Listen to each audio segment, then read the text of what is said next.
All right. So if you don't know already, my name is Ken, host and creator of the Writers Guild. I have some super talented ghostwriters here today, and I'm not even going to waste time. I'm not even going to, you know, drag along. Let's just jump right into it and let everyone introduce themselves.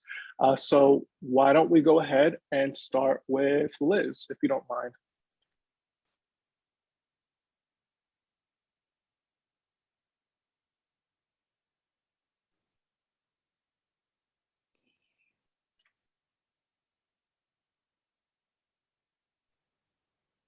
Liz, are you there?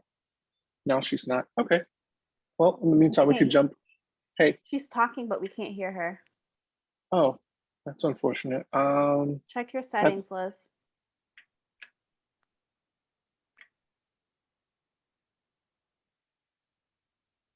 I can go next. There you go. How about Oh, that? there you are.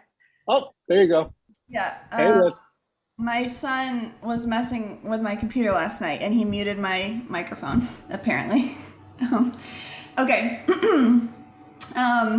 I'm Liz. Can you just want me to talk about like my experience and what I do? Okay. I'm Yeah, Liz. sure. Liz Morrow.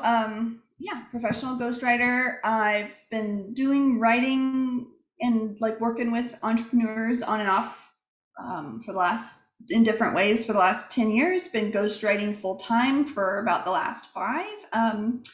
I exclusively write prescriptive and narrative nonfiction, although I've just taken on my first 2 memoirs, so I'm dipping my toe into memoir. Yeah, my clients are primarily entrepreneurs, thought leaders, people in business who have usually are pretty platformed and have some kind of a message, interesting story, industry expertise. And they need to partner with a writer. I do probably about half traditionally published books and half hybrid self-published stuff. And I do a lot of proposals too. So book proposals and full ghosted prescriptive and narrative nonfiction is pretty much my jam. Although I'm doing memoir now, so maybe I'll become a memoirist. I live in Greenville, South Carolina. I have 2 kids. That's pretty much it. Yeah. I love it. I love it. Thank you for deciding to come and speak today. We really appreciate it. Yeah. Pauleanna, I would love for you Hey, to go next. How are you? How have you been? I'm so happy to be here because it's so hard to come across other ghostwriters. So when I do find a friend in this space, I hang on to them tight. Um, so my name is Pauleanna Reed. I'm widely known for my work as a journalist over the last 15 years. I'm currently a senior freelance reporter at Forbes and Business Insider. But I leveraged that title and that position to segue into ghostwriting. And I've been a ghostwriter since 2016, roughly. And I have an agency called The Writer's Block. I work with 10 badass women of color who are also content ninjas. And we help the leaders and doers who are shaping the future turn their personal stories into brand assets. So that could be keynote speeches, books, or op-eds for celebrities, executives, founders, athletes, politicians.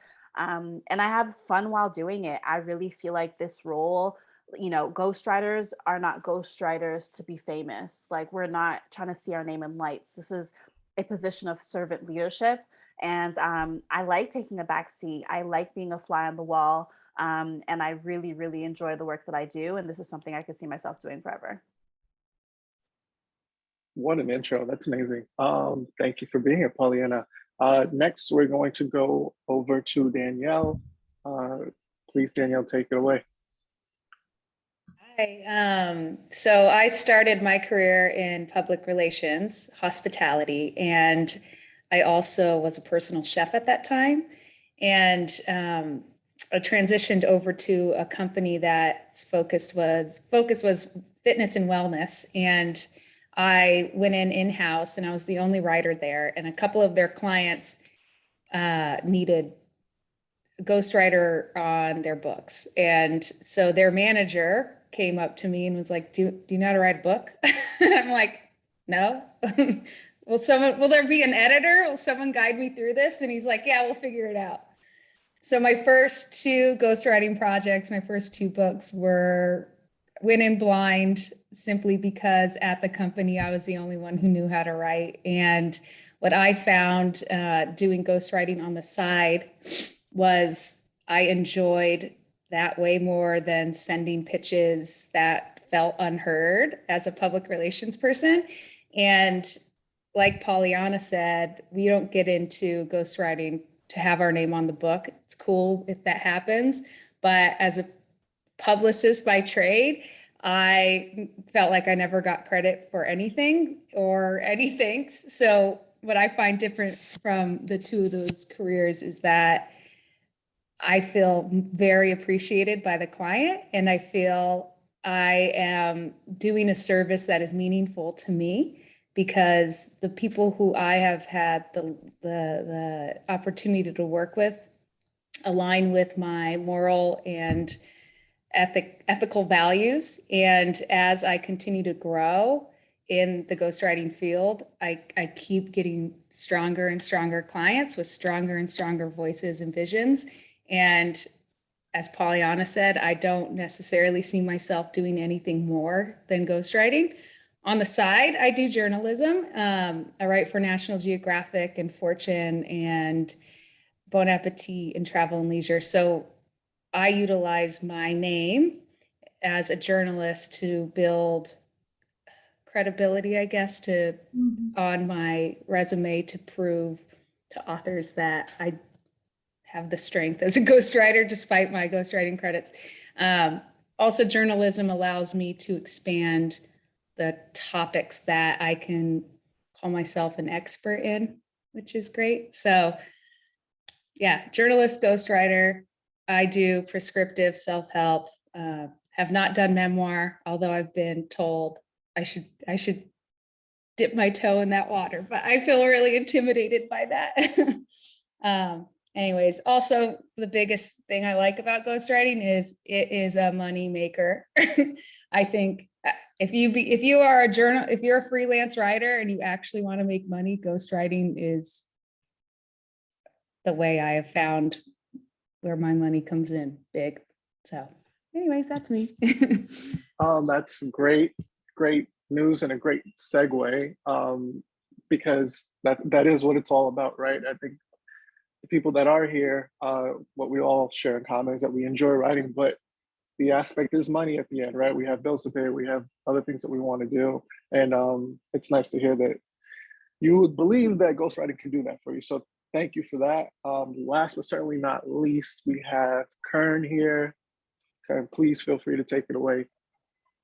Yes, thank you. And excuse my background. I'm actually on a Greyhound headed back from upstate New York right now. So Nice. if you can't hear me, just let me know. But yeah, it's Kern Carter. I've been ghostwriting for a long time. Actually, my first ghostwriting, the first book I ghostwrote was in 2012. And let me jump on and say that I was one of Pauleanna's original ghostwriters. So I was on her team. I was on her team when she first got started. And now she's gone to do some way bigger and more incredible things. So, but yeah, so I've been on and off with ghostwriting just because I'm also I'm an author. Have a couple of self-published books out. I have one traditional published book that's out. And a couple of books that are also in the works or just signed. I actually love this. I think it's been, for me, it's been super important. I think Danielle mentioned it, but it's been super important for me monetarily. It's helped me stay afloat and be able to really do other things when it comes to publishing books and publishing novels and stuff like that.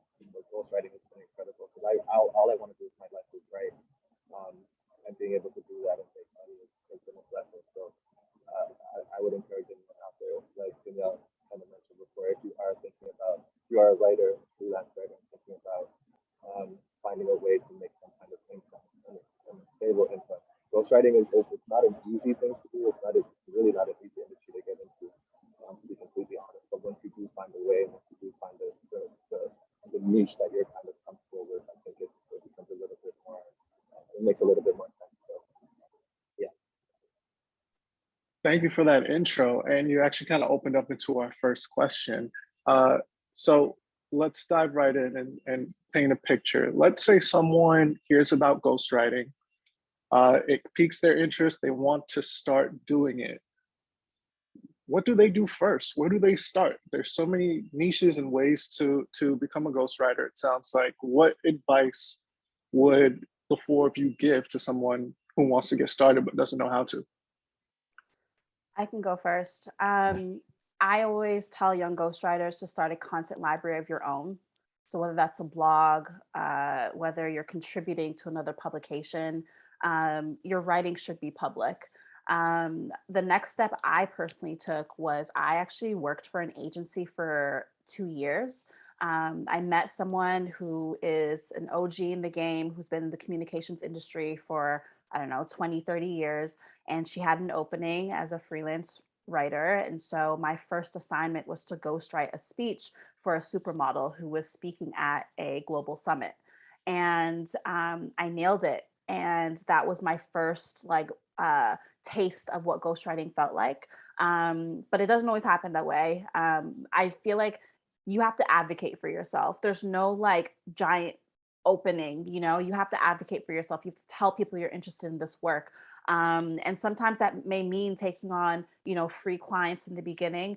I worked for an agency because I knew I wanted to run an agency at some point. So I wanted to get inside to just kind of check out the lay of the land of the operations. So that's my advice. Start a content library and join another community or an agency and get experience under someone else's belt.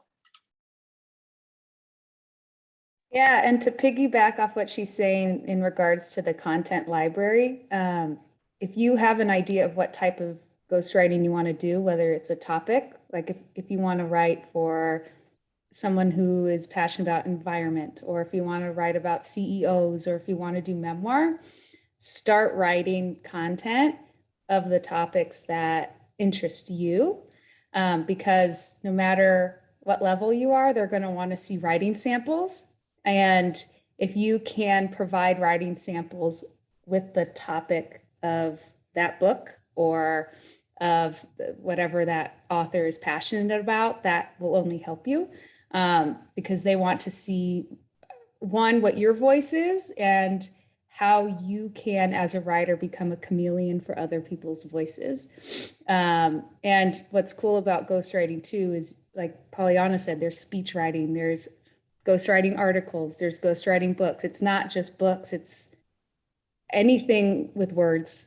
You can ghostwrite that. So I would say content library, have a portfolio, even if it's a blog. I could jump in, Mike. I think it's really important that, I think somebody said it earlier, might have been Pauleanna, but this is a service industry, and there are so many people out there that who want to tell their stories. So many people. So start with the people around you. Start with your friends. Start with your coworkers. Start with your family, and just like get into the mode of what it feels like to interview somebody, and then be able to retell that story. It's not as straightforward as you think it is until you actually do it, and then you'll figure out that, oh, how do I fill the missing pieces? How do I get more information out of this person? This person talks too much. This person doesn't talk enough. Like you start realizing those things. So start with the people around you. You could still charge them. You could charge them a smaller fee, whatever the situation is. But start there, get comfortable with it, and then start branching out. I would also not be afraid to jump off the team.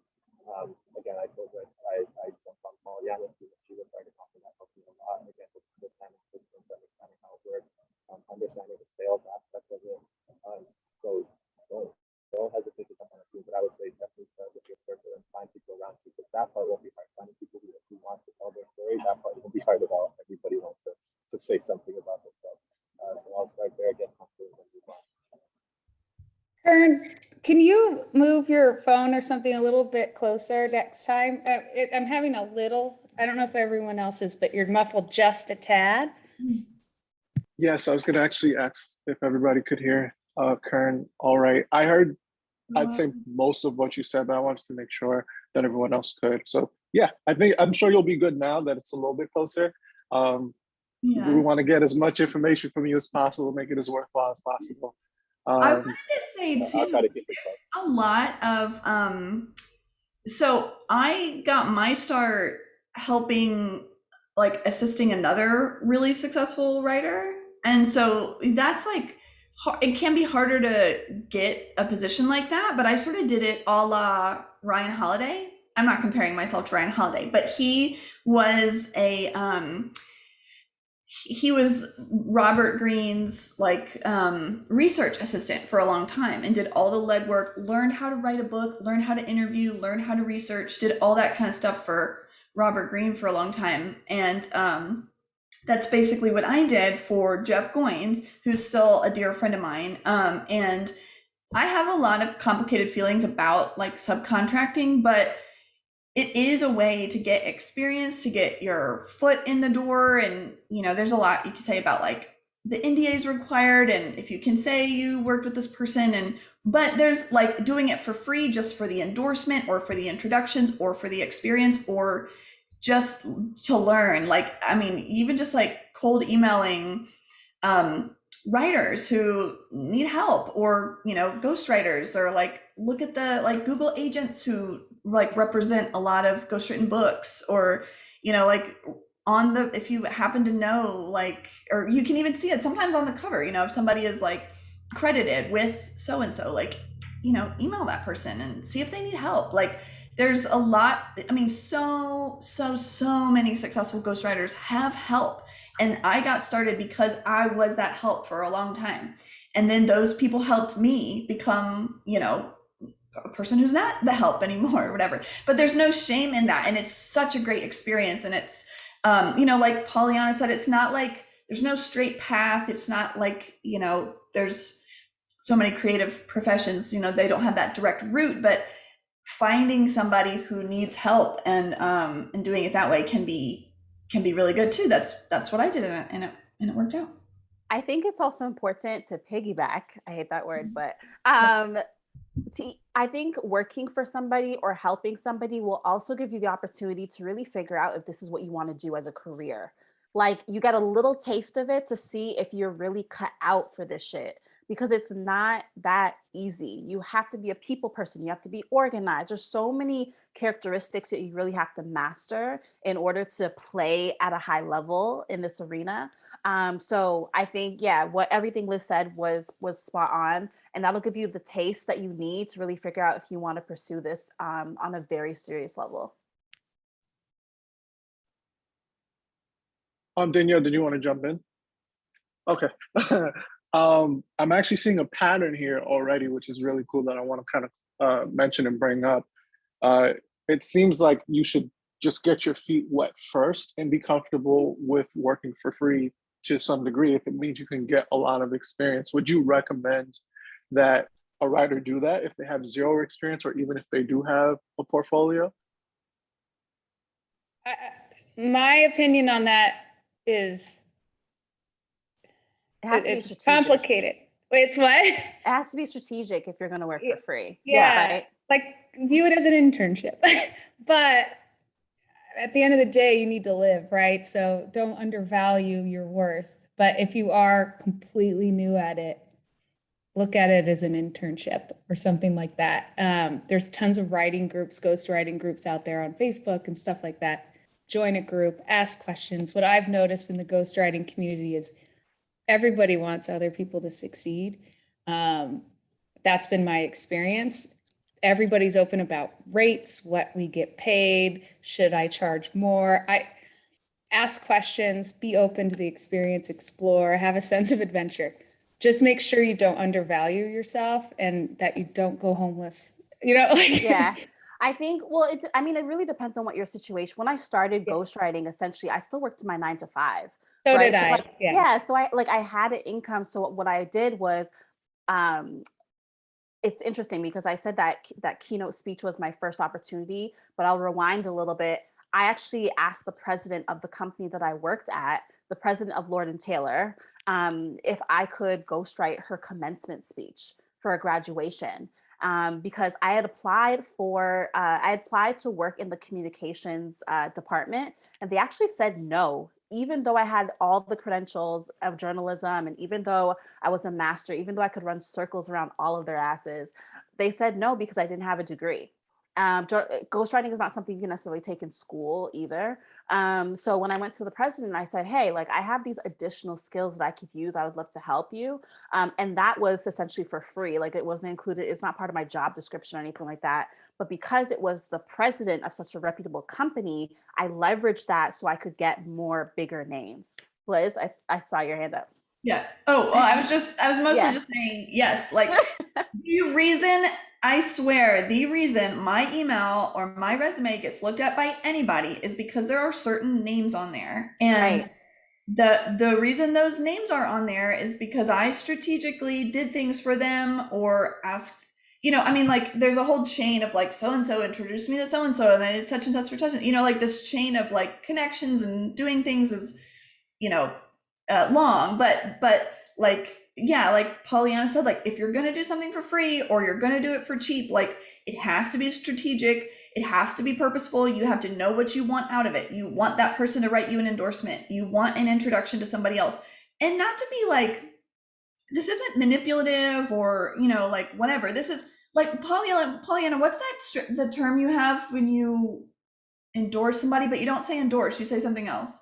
Like when you co-sign somebody, right? Like, yeah, I watched a live where you, or maybe I read something. Advocate. What is it? Sponsor. Yes. Yeah. You need somebody, you really do need somebody with a little bit more clout than you to sponsor you and just say like, yes, this person is legit. And so like working your way up through hierarchies of people who have access to whatever you want access to. Yeah. And leveraging that in a, authentic and with integrity. Yeah. Yeah. This, no, this is great. So I have to also like just be honest with my situation. I was really lucky to have met Pauleanna and be connected to all three of you, well, all four of you, if we're including Pauleanna. And at the time, and so far, there's like already so many things aligned, and I think it's worthwhile of mentioning. I did not really know what ghostwriting was prior to meeting Pauleanna. And after meeting her, I did a lot of work and talking to the rest of you. I've done so much more research on it. What advice would you have to give to someone in this digital age, right? Where there is a social media aspect to growing a brand and building your business.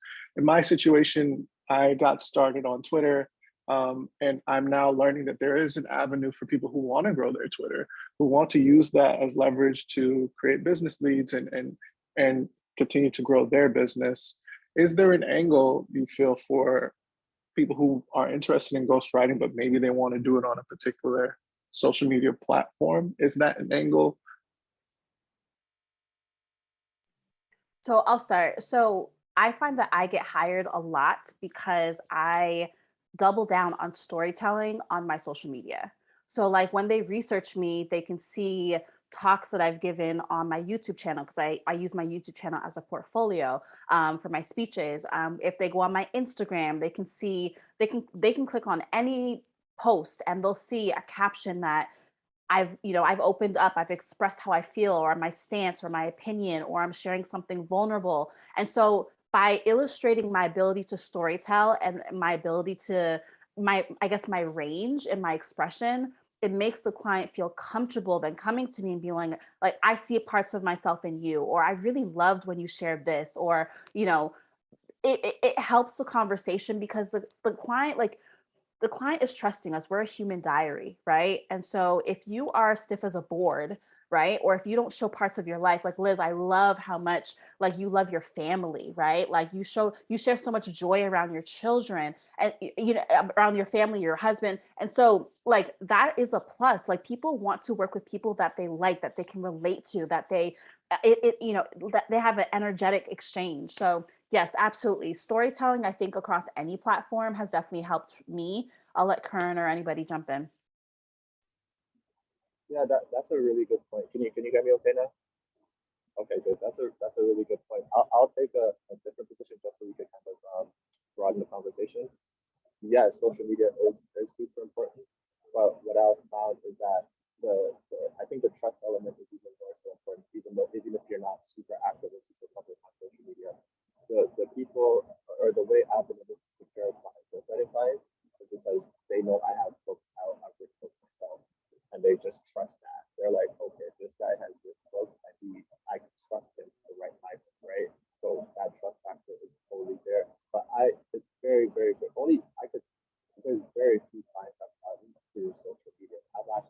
what I do is it's more so research the niche that I want to talk about or write about, and send cold emails to those people, like research them, see what stage they're at.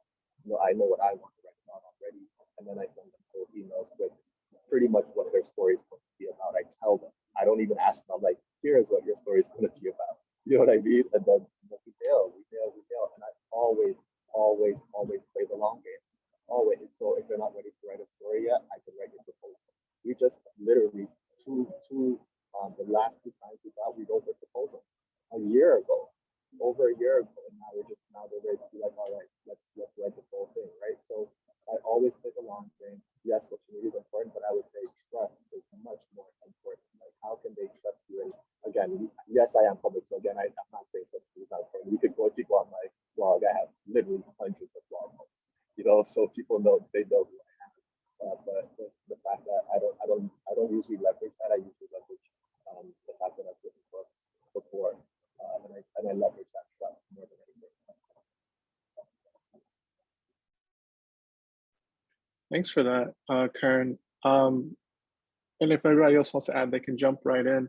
But this actually sparked up another question, which is, what are some common mistakes that you see ghostwriters make throughout, whether they're new, whether they've been doing it for years? Like, what are those common mistakes that you're able to call out that you see that happens a lot with ghostwriting?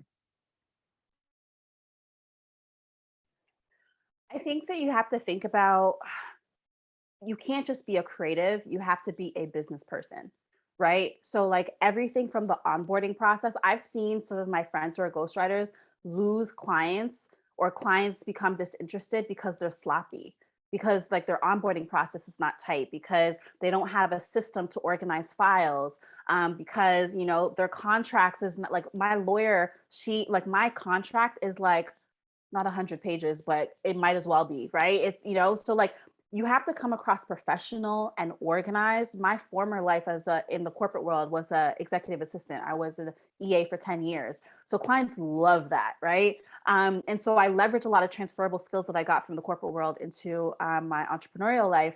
But I think it starts there, because you can be a phenomenal writer, but if you're not organized, I mean, I have had clients approach me because they said the last writer I worked with, ABCD, like they were so unhappy with the service and the level of excellence that they're just like, I couldn't even do it, right? And so I'll gladly take it on, and so they see such a drastic difference. So I would say yes, like think with a business, like this is your business. This is not a hobby. This is not, you know what I mean? Like you really have to tighten up on all measures. And then another thing I'd probably say is around worth and value. I mean, all of us probably have a million stories around that.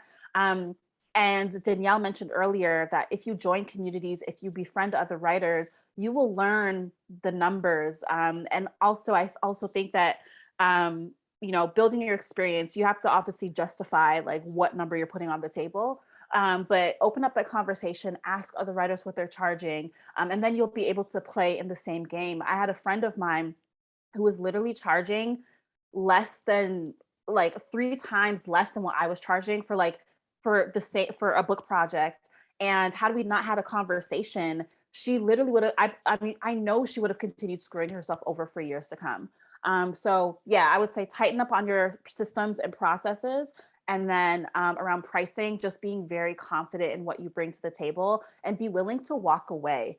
I know a lot of us need the money, especially in the beginning when you don't have a lot of traction. But what I've learned as of recent, I would say within the last year, my biggest lesson is to be okay with walking away. I walked away from $100,000 contract because the client was such an asshole. I was being gaslit, I was being harassed, and I was like, I terminated it. I walked away, and like, of course, who the hell doesn't want that kind of money? But the scope of work was constantly changing. There's too many cooks in the kitchen. I identified the red flags quite early, and that is my last piece of advice I'll say there. A lot of times we take jobs because we need the money, not because of alignment. That was going to be my thing, is don't ignore the red flags of an asshole. You're going to spend the next 6 months to a year, maybe 2 years with working with this person. And if you smell that, like if you sense that this person is going to be a dick or whatever, don't do it. It will take more time than whatever the contract says. It won't be worth the money because you'll be spending that money on mental health and self-care. Like do not ignore the red flags. It's not worth it. It'll be more worth your time finding a kinder partnership than dealing with abuse. Yeah, and don't be afraid to just like learn as you go along, especially women, like you're never going to feel completely ready, like cut your teeth somewhere, make sure you have good writing chops and cover the bases, but you're never going to feel ready. You're never going to be 100% like, you're never going to feel like completely qualified. Maybe you do maybe do someday, but if you're constantly leveling up and taking on new challenges and trying something new, like, yes, there will be aspects of it that you have not done before, but like, say yes and trust that you will figure it out along the way. And just, don't be afraid to learn. My very, very first full ghost was for a client who got a 6-figure advance for a traditional publishing house. I had never ghosted a book before. I had done all kinds of other stuff. I knew I was a good writer and the guy liked me a lot. So I was just like, okay, and I just felt like someone like pushed me off of a cliff and I had to like build my parachute on the way down. And I'm not that kind of a person. I like a sure thing, I like my everything the way I want it, right? But I was just like, this is a make or break thing for me. I have to say yes to it, and to just like keep doing that. Like keep saying yes when something amazing comes your way. Say yes and trust that you'll figure it out. That's what I want to say. Karen, did you have anything to add? Because I want to say something else after. Another thing, something that has worked in my favor that I find that a lot of my counterparts don't do is a capabilities deck. So whenever I am talking to executives or I get a warm intro to a founder, a celebrity client, an athlete, like they may not know what the hell ghostwriting is entirely. So my capabilities deck is a deck that pretty much, has a little bit of my background, my mission, my vision, the services I offer. I mean, it's like 5 or 6 pages. And I find that it's a quick synopsis. I have noticed that a lot of people don't really look at websites. They do, but I find that a deck is so much easier for people to circulate, to forward to their friends. And that has worked in my favor. And the last thing I'll say is there is always money in the follow-up.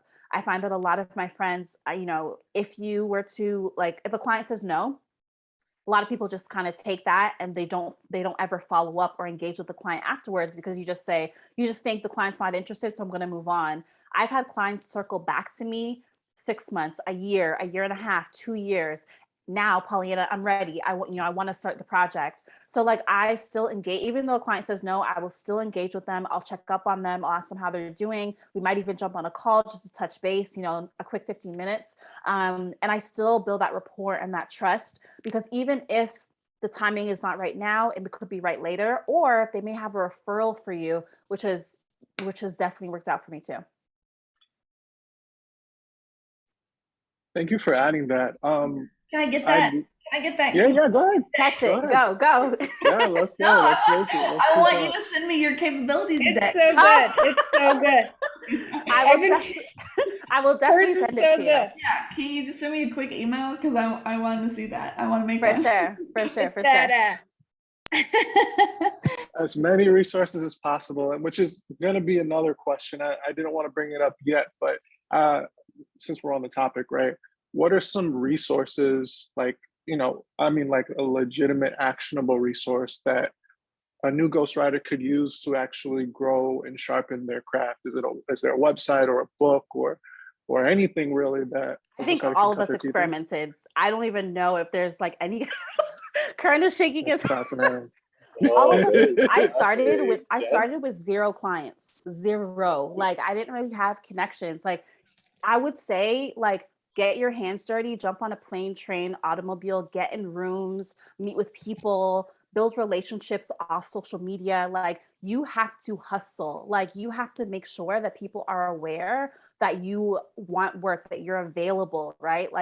In my 20s, I would skip paying my phone bills and shit so I could pay for flights to go to New York, so I could meet with people. You know what I mean? I built pockets of networks in different major cities. And what else would I say? If I had to bring a resource forward, I recently came across a writing community on foster.co.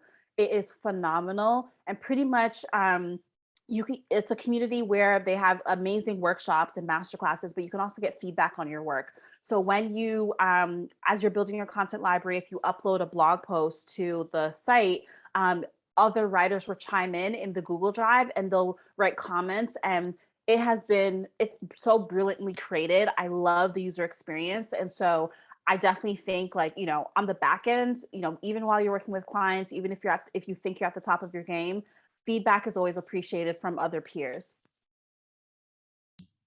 Yeah, I would say, like, to be really, I mean, yeah, there's no right way, and it's, messy. Email, get in rooms, make connections, that kind of thing.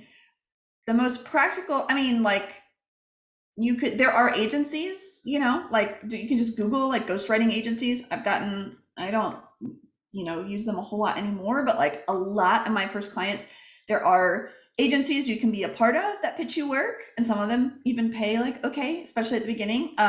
Look at like, what I would do is, like, I would go to certain of these agencies, see what the requirements are, and then sort of work backwards, like find out what you need to do. Or like Readsy, I mean, that's sort of like hit or miss. I know people that love it, I know people that don't, but like, look at the requirements. What do you need to, like, join this agency or whatever, like, work backwards and figure out what kind of experience you need to get to become accepted into those agencies. There are courses, like Ghostwriter School, or Nick, what's his face, he has a pretty good one. I know that's not super helpful, but if you just Google like Ghostwriter course, Ghostwriter School, I mean, there are like places like the community that Pauleanna just mentioned. I don't know that one personally, but like, there are groups you can get in, and people you can talk to, and agencies you can become a part of, that even if they aren't like super rigorous or don't pay very well at the beginning, you can cut your teeth there, so you can say you've ghosted a whole book, so you can get into a better agency, or start sort of working your way up a little bit, like, because some of them require just full ghosted any kind of book. Some of them require traditional publishing experience. And so, like, I will sometimes work backwards, like, even if there's somebody I want to meet, like my dream client, and she might not ever even need this or want this, but I want to ghost for Meghan Markle. So let's say I want to go to ghost for Meghan Markle, and then I just like backtrack, like, who does she know? Oh, she's friends with so-and-so. Oh, they wrote a memoir. Who represented that person? Okay, I'm going to find that person's agent. Okay, looks like they, you know what I mean? Like, you just sort of backtrack and then figure out, like, all right, what kind of experience do I want to have? Who do I need to meet? And then wind your way that way. And that's sort of what I try to do, which again, isn't like a direct path, but there isn't that. That doesn't exist here. You just figure out where you want to go and try and engineer it backwards, I guess. Hopefully that's helpful.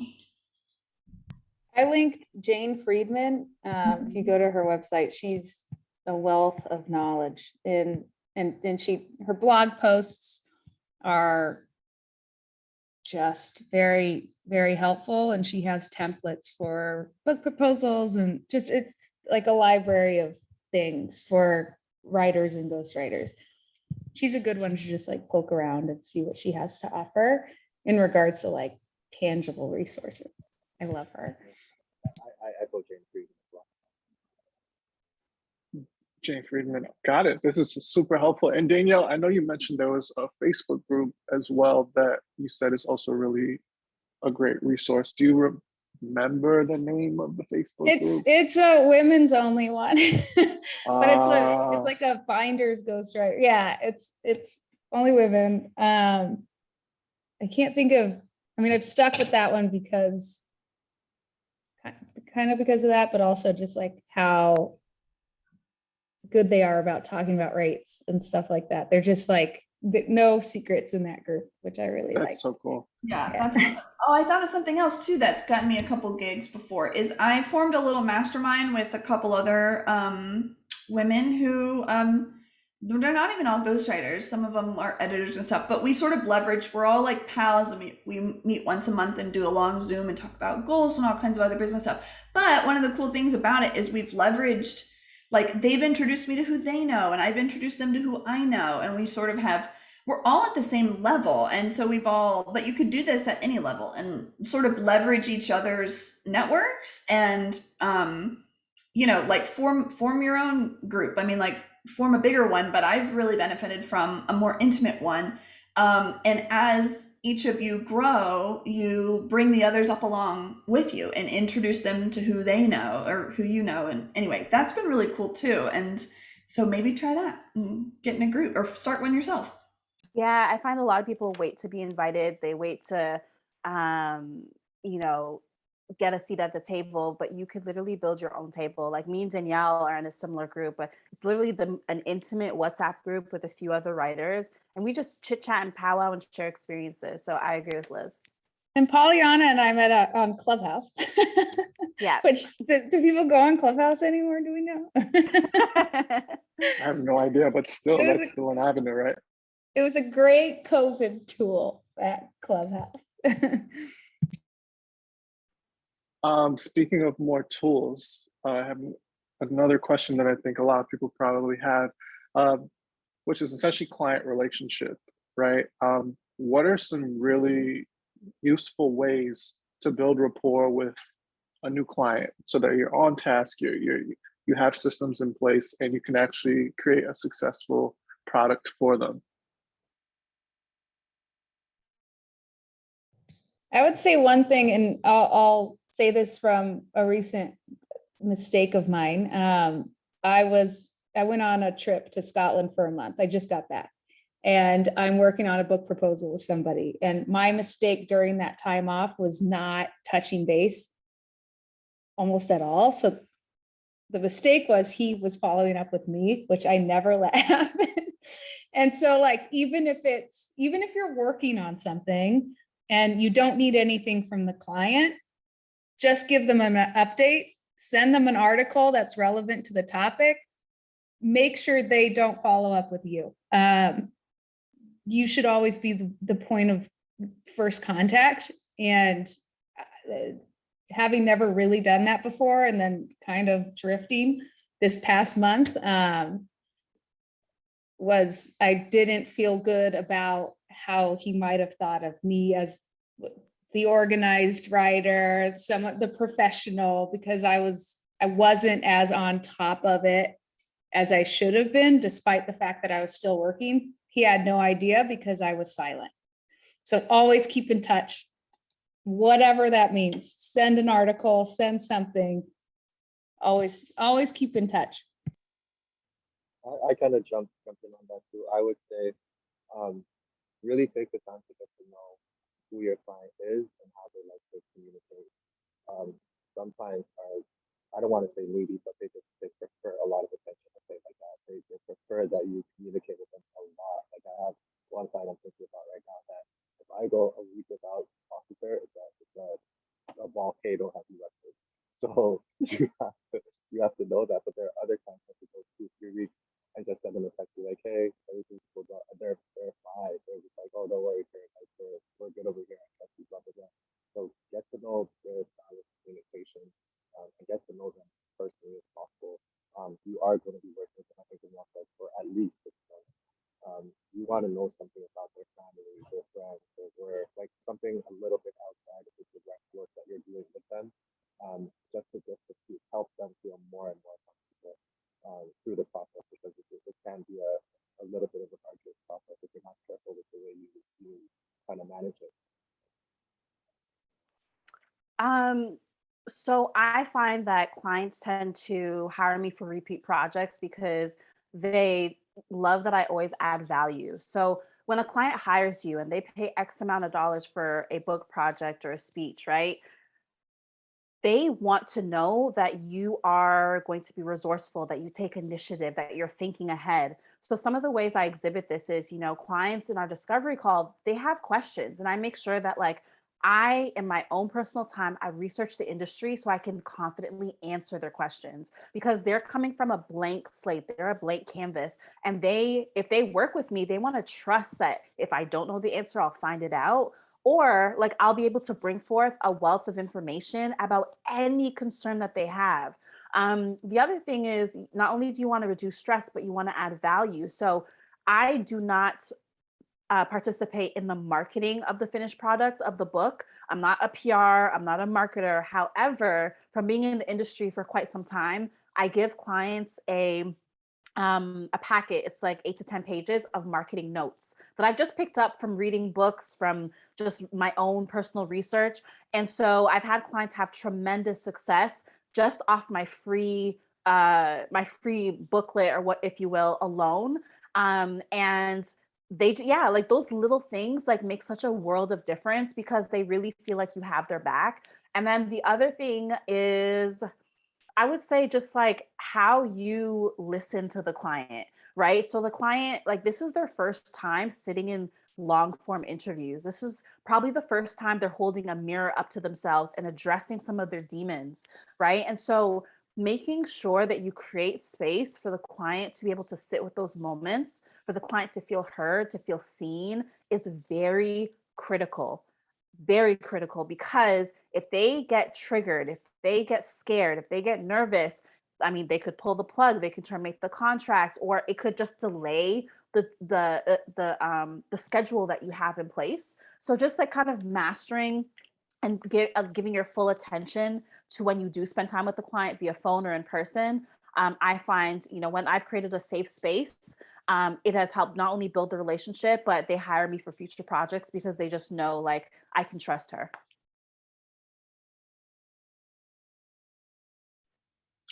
Um, Thank you. This is all super useful and powerful stuff. I know we don't have too much time left. This is only going on for an hour, and I want to respect everyone's time. Um, but I do have a pending question, and we do have Adi here as well, listening. So if you have any questions, Adi, feel free to jump in or mention it in the chat.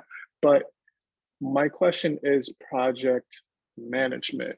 So everybody here, has done exceptional work for themselves. At this point, multiple clients are in your portfolios. How do you go about managing several projects at once?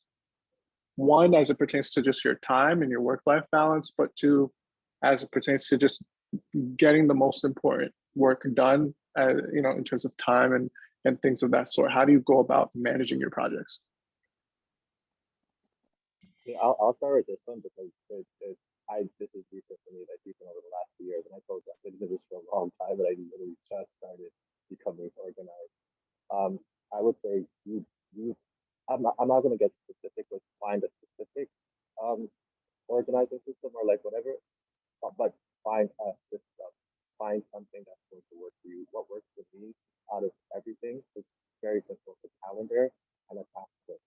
For me, that's what works. I need to see something on the calendar. I need to see when it's going to be done, and I need to see the tasks that are associated with that assignment.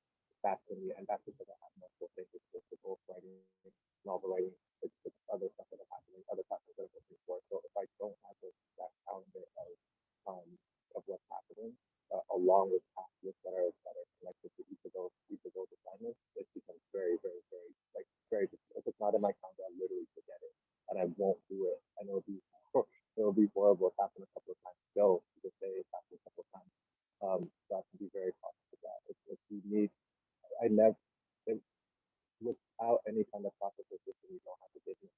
It won't work for you. You won't be able to smoothly um, onboard clients, find clients, go back and talk to clients, know when you've spoken to them last, know what part of what phase of the project you're on. You won't know any of that without some kind of process of the platform. So to me, it's not about the specific platform; it's about the platform that works for you. And most interesting to me is that I found with the platform.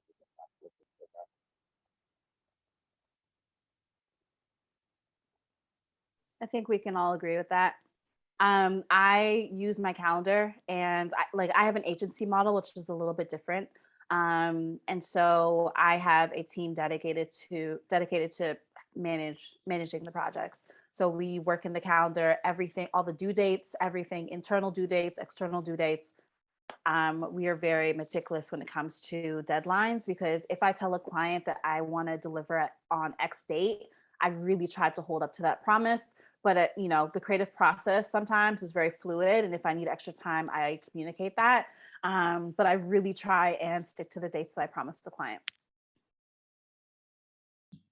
Yeah, I don't have a lot to add except to just say that it's hard and it's a learning curve. And like some clients just end up requiring more time. And there's just no way to know that ahead of time. I mean, everything almost always takes more time than you think it's going to.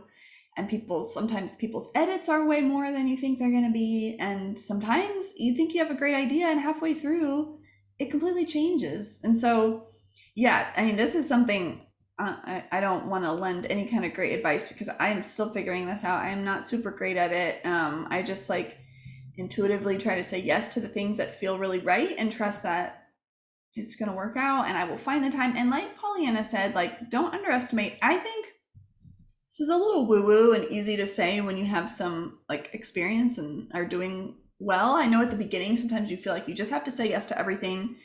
And that's like, there's merit to that. But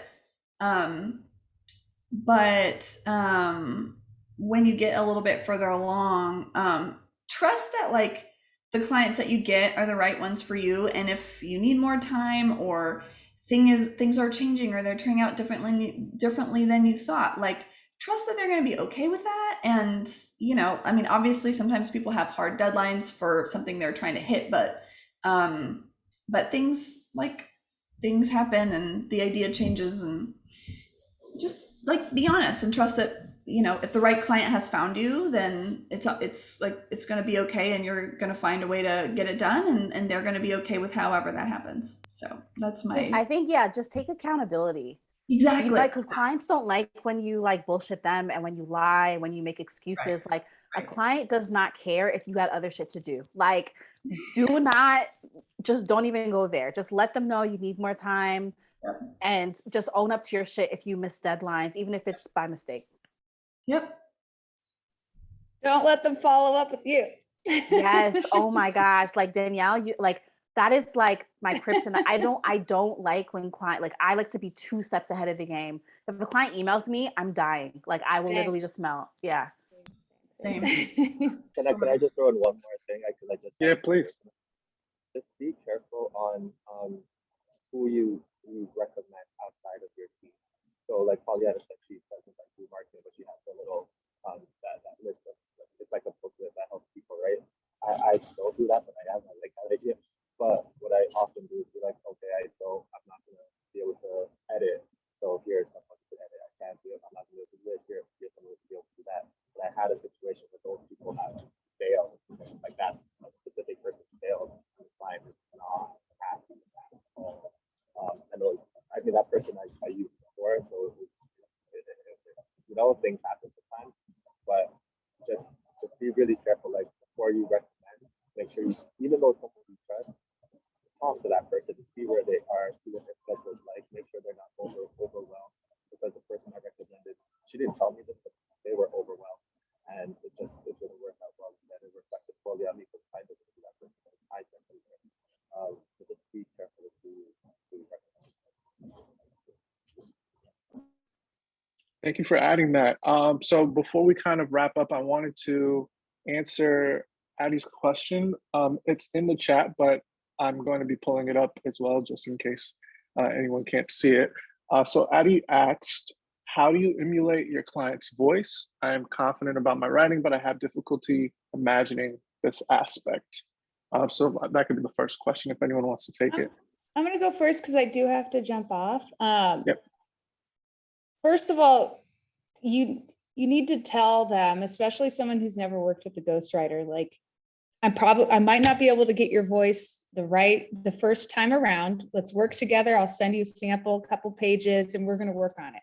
But in order to even write those first couple pages, read everything they've ever written, whether it's a blog, whether it's watch their YouTube, interview them profusely, read how they write their emails. Like But I think the biggest step is just assuring them that it might not be perfect the first go around, but I am open to your feedback, and whatever feedback that is, whether I'm completely off or I'm completely on, I need to know that in order to get to the place where I need to be.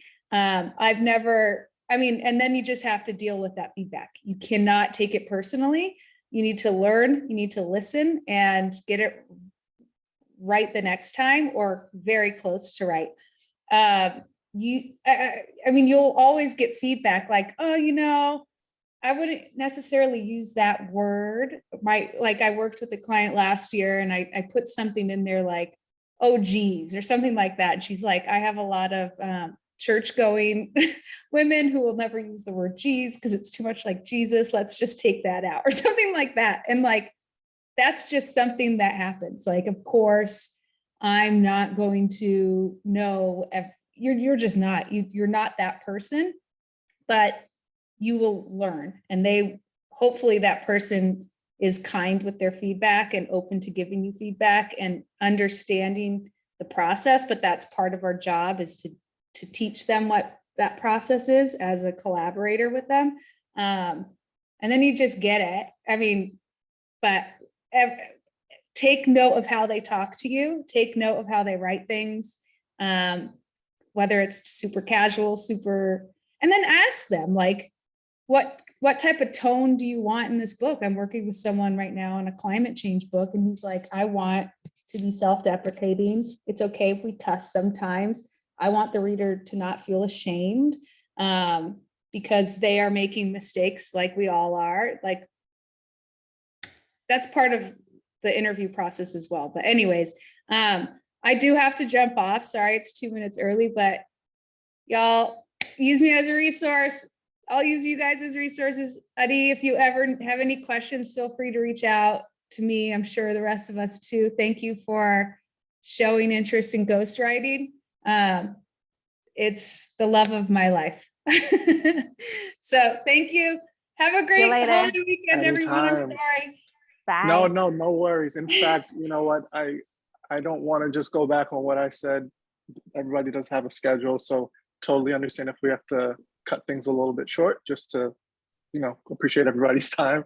I hope someone else gets to say that though, because that is the crux of this job, not the crux, but the core of it is getting that voice. So I hope you get more advice on that. But thank you guys. Sorry. No problem. No worries. No worries whatsoever.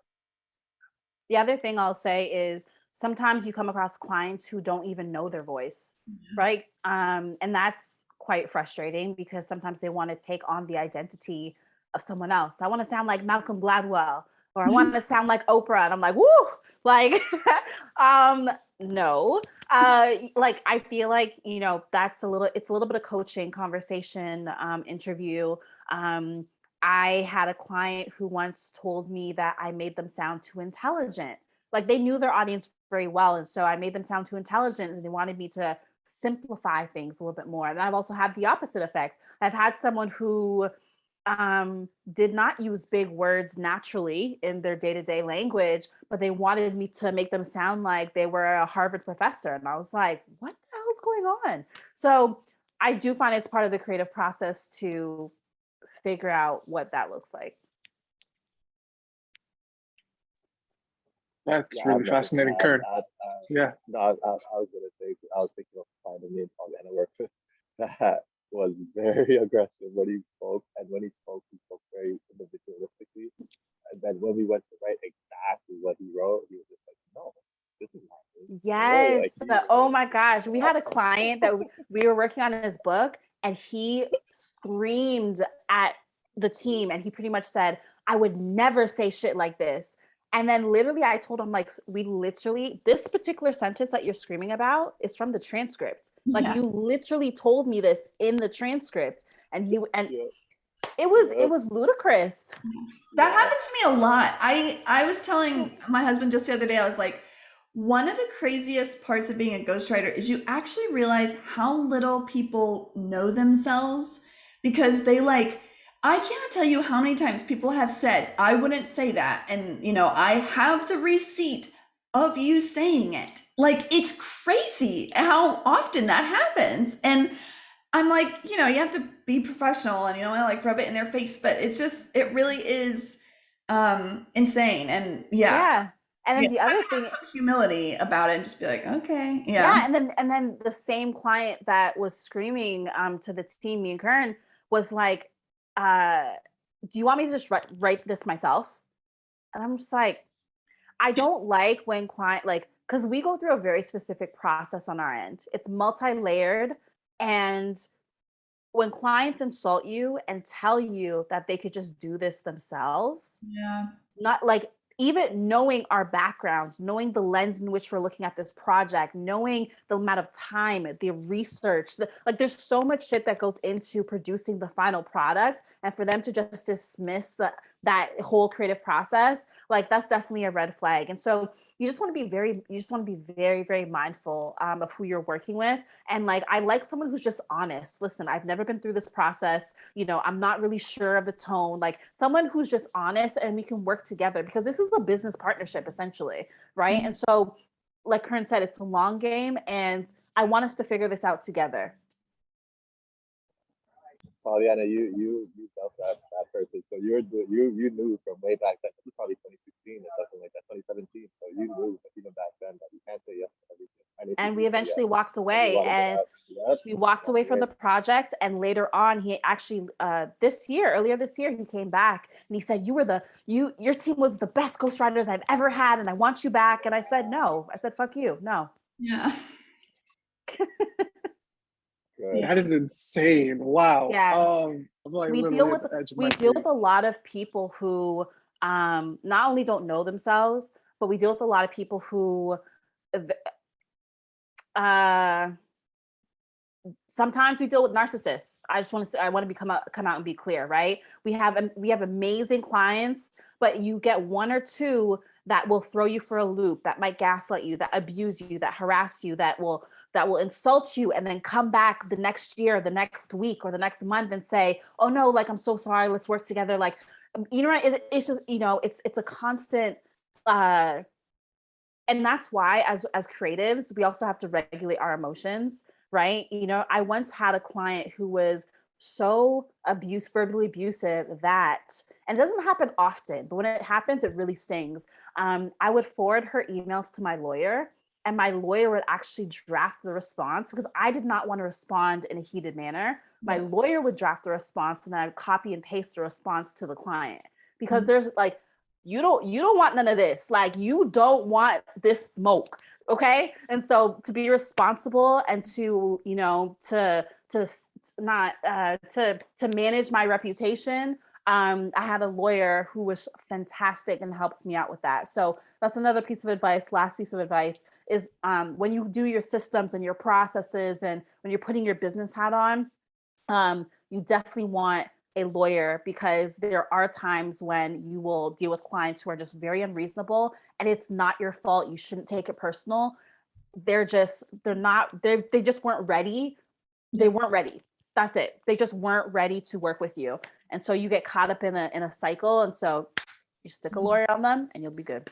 Yep. And it's sometimes one of the benefits of different, I mean, there's like, we could talk forever about the pros and cons of working with agencies or working with agents who represent you in traditional deals and all that kind of stuff. But one of the benefit, I'm constantly going back and forth about that kind of thing, because there's all kinds of, but one of the benefits is I do feel more supported in that way when I'm like, you introed me to an agent Connor, a while back. Yeah. And he recently pitched me a thing, and it just feels like there is like a level of support there that that you don't always have, you know, that you don't have if you just completely but it is, you know, like, you can make more money. I mean, it's just, there's all kinds of there's so many, I mean, that's a whole, we can have a conversation about that like at another time. But yeah, get it. Like, I have an agent. I know, Liz, you've worked with agents. So, and yeah, Kern has an, all three of us. But here's the thing with an agent. You know, if you're a ghostwriter and you are seeking representation, understand that the agent is really there to Like they'll bring deals forward, but for the most part, my agent closes the deal. Like Right. jobs come through me and she closes it and she negotiates on my behalf and she protects me and all the things. Like Liz, I do a hybrid of traditional projects as well as projects that are self-published. But getting an agent is quite difficult. My agent was introduced to me. And it's a song and dance because you'll find that agents it's a business deal, so they want a return on their investment. And if you're a new writer, sometimes that could be quite challenging. So that's why it's important to build your network. And if you get a warm intro, you might increase your chances. This was an amazing conversation. I want to end it with just 2 more questions, if that's all right. One, I know you had one last question, which was, how do you showcase your work with essentially no client testimonials? And then the last question would be just if anyone wants to plug anything, let anyone know where they can find any of their content and any of their work. If you guys would like to do that, definitely Liz, take the didn't floor we on that talk? too. You and I had an exchange via email about this, right? About the clause. Yeah, it was, yeah, well, so I think it's a little bit different than the way he phrased this question, but so I've had a couple, higher profile things come through lately, and I emailed Pauleanna immediately because I was like, I want to be able to say that I worked with this person. Like, this could be huge, it's great to do the thing, but like, I want to be able to, this could be huge for me, right? I have to be able to use this person's name. And at that point, the NDA that they wanted me to sign was like a no-go on that. So anyway, Pauleanna sent me some great language to put in there and pitch, and it ended up being, it worked beautifully and was totally fine. And most people I have found thus far are totally fine with that. They just don't want you to go like blabbing. Public. Right, exactly. Right. How do you showcase your portfolio as a ghostwriter without? You can get testimonials. Like I do find that you can get testimonials that speak to your professionalism, your character, your writing ability. Like I would just literally ask the client. Some people do not, and it depends where the testimonials will be showcased, right? Like, so I personally feel like just have a conversation with the client. Some are okay with writing one on LinkedIn or writing one for your website. Some totally just want you to be a ghost. So like, as you build your clientele, like you'll have so many clients at some point that like you'll be able to, the ones that want to stay private, it'll be fine because you have a plethora of others that are more than willing to share what their experience was working with you. Yeah. Makes a ton of sense to me. Thank you, all of you, for coming today and sharing so much knowledge. This was a ton of fun. Yeah, this was great. Thank you so much. Cool. It was wonderful. Thanks, Ken. Of course.